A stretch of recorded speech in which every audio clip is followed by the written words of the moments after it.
You are listening to the Toxic Mold Podcast with Steve Worsley, the toxic mold expert and your number one source for mold consulting and mitigation in the USA. Let's dive into a brand new episode. Before we get started on this episode, here's a not so short disclaimer.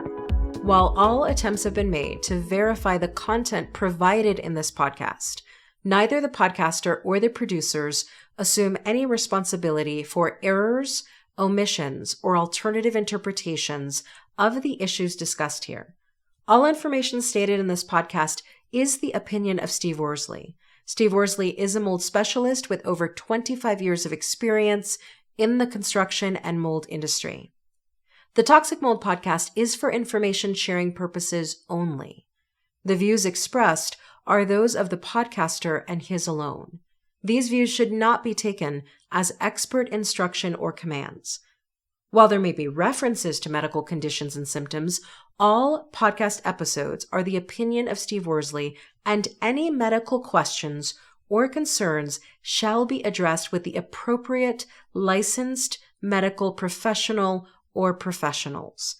As the podcaster refers to different mold types, please be aware that Steve Worsley is not a microbiologist, and questions concerning mold specifics should be answered by the appropriate professional. Steve isn't, nor does he offer any legal advice. For any legal advice, you must speak with a lawyer. The listener is 100% responsible for his or her own actions. You can check out Steve's books on Amazon. Just go to Amazon and search for author Steve Worsley. You can also take Steve's courses on Udemy or Skillshare, and you can find out more about those at cnccontractorservices.com. Now, let's get to the episode. Hello, you're listening to the Toxic Mold Podcast with myself, Steve Worsley. Today we are on episode 207. Our topic today is, can a VPA prevent toxic mold? So let me start with this first. I hope all you mothers had a great Mother's Day yesterday. We are actually in the middle of May, so 2023 is just flying by. I don't know about the rest of you listeners, but it's been a good year. I hope all of you are doing well and staying safe out there. So let's define what is a VPA. A VPA is a virtual property assessment. And the reason I started doing these is due to the fact that during COVID, we had a lot of problems, as you all very well should know. Meeting face to face was very concerning for a lot of people, very difficult for a lot of us on this side of the business. And so I wanted to come up with something that I could do for all of you, whether you lived in Wyoming or Utah. And a VPA is something that has been turned into something that's really successful for CNC contractor services. We do a lot of them. The fact that we can do it for anybody with an internet link, we do them via Zoom, a video link. And so it's been very, very helpful for a lot of people. And so that's why, I started doing them. I do want to be very clear, and I always have been very clear. An on-site inspection by myself or a properly trained inspector is obviously ideal. But a VPA is the closest thing that you can get to having me inspect your property. And so we'll go over the reasons why we do them, if one is warranted for you as a listener. That way you kind of understand, what the purpose of them are and how easy it is actually to get one scheduled and get one taken care of. I'm sure most of you are wondering, well, so what does it entail? A VPA, as I said, is the next closest thing to a property inspection. I am a certified home inspector. I'm also a certified mold inspector. The difference between a mold inspection and a home inspection is mainly in a home inspection, we're checking all the electrical, things like that, making sure stuff is to code, whereas a mold inspection, we're trying to find mold. We're looking at defects that could lead to mold. But for the most part, they are very, very similar. Like I said, the electrical part is probably the biggest area that is different. We still, for a mold inspection, we look at the roof, the attic, the crawl space, furnace, AC, everything that we would typically do in a home inspection, we're looking at in a mold inspection. One of the biggest differences that we do utilize in a mold inspection is an infrared camera. That is something that you cannot do, obviously, if you're doing a VPA. We have had people that were able to rent an infrared camera, or sometimes some people might have ties, through the fire department or whoever, to have access to an infrared camera. So that is a piece of equipment that we cannot use for a VPA. So speaking of the equipment, you're probably saying, well, that sounds great, Steve, but I don't have all the equipment that you have as a professional mold inspector or home inspector. And that is true. But most of you probably have flashlights, a good quality flashlight, a ladder. An outlet tester is something that's very inexpensive. You can literally buy one for less than $15 on Amazon. You can buy one at your local hardware store. And then also something else that is very handy is a humidity gauge. Humidity meters is what we use. A gauge is something you just put on the wall and leave it there. But you can use it to move it around. But a humidity meter is something that you can purchase that you would actually really use. As a homeowner, you don't have to be a professional to have one or justify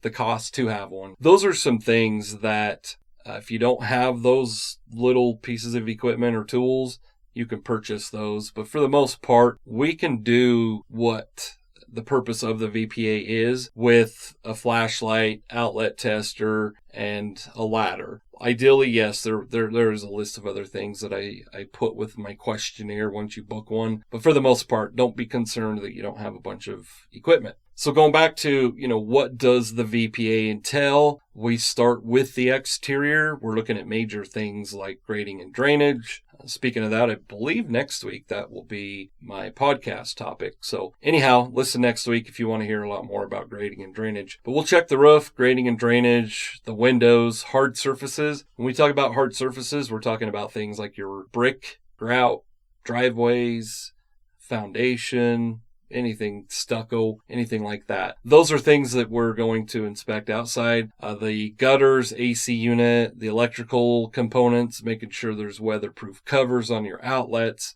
So there's quite a list of things we do on the outside. We then head to the interior of your home.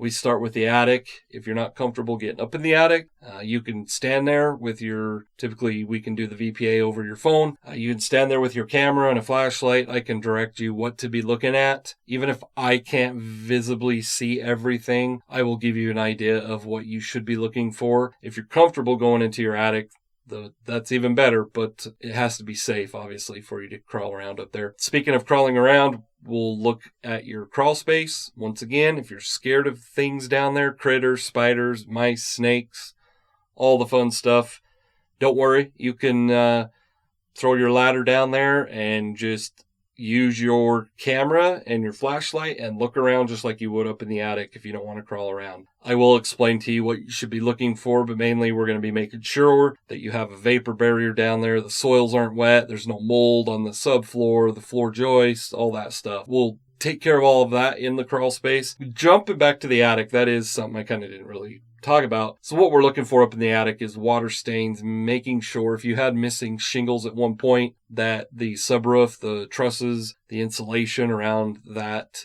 area that got wet isn't water damaged, or make sure there's no mold growing there. Even if you fixed it years and years ago, that's something we do want to look at.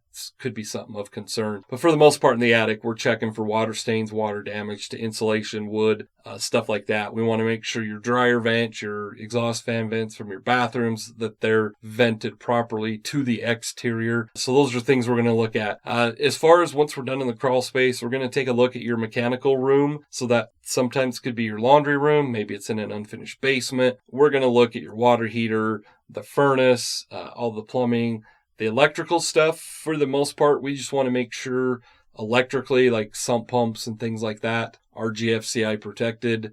Make sure that the outlets work themselves, which is why that outlet tester comes into play. Once we're done with the mechanical stuff, I'm going to have you go from room to room for the bedrooms and then the living areas. So hallways, family rooms, living rooms. For the most part in those rooms, we're looking for settling cracks, either from a structural issue or cracks that can be from moisture. Once we're done with all the living areas and the bedrooms, we will jump into the bathrooms, kitchen, areas like that, laundry room. When we look at all those areas, we do ask that you have everything cleaned out from underneath the sinks. We do run the sinks, all the water stuff in the tubs, things like that. We're going to look at. It's, like I said, it's pretty close to a full mold inspection or a full home inspection. It is going to be very thorough. Once we obviously are done with the VPA, I send you a follow-up report, so it'll be an inspection report, and it'll go over the property conditions, the defects that we found, the recommendations that I have. Once again, it's really close to having a full property inspection, except for you're behind the camera.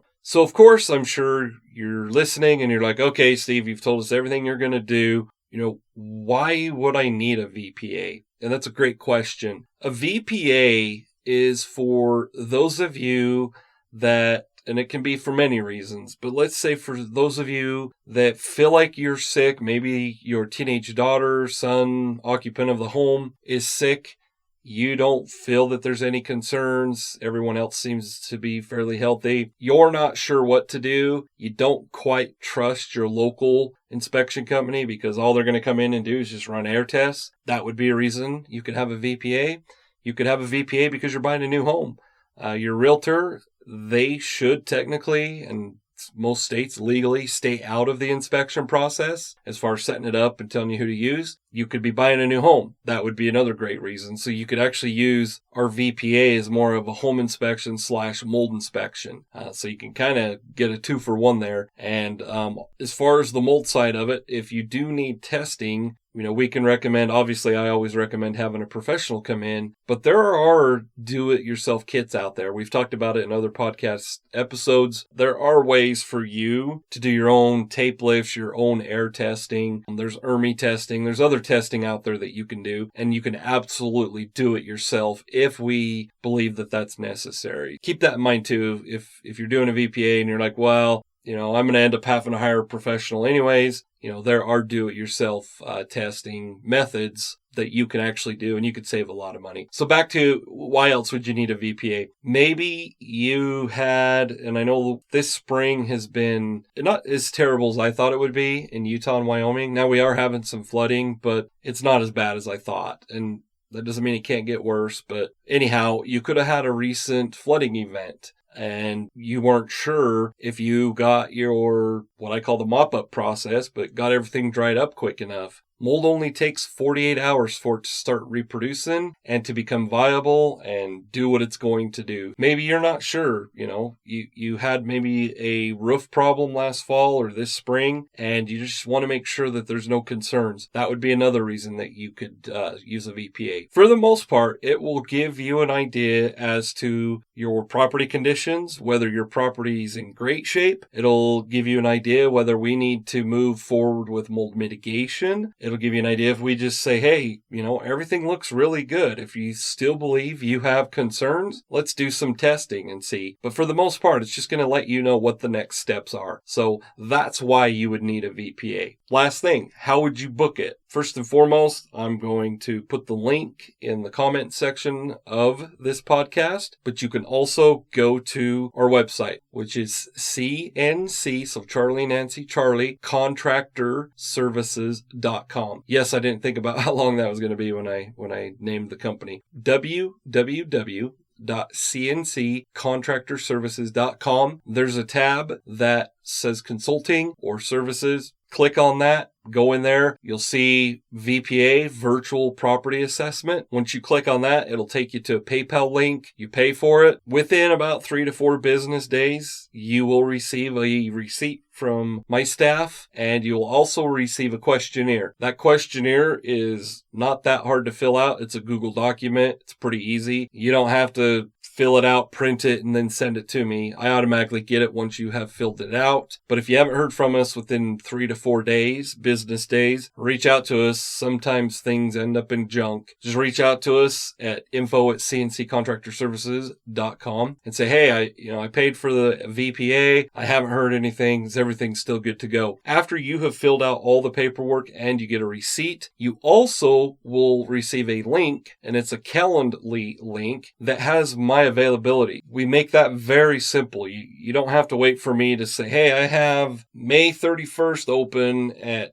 2 p.m. and one at 5 p.m. You'll actually get a link. Once you click on it, you will see all of my open slots. Kind of a great thing with the technology, I guess, that we have these days. So that's how you do it. Now, my call to action is very simple. If you are wondering, do I need a VPA?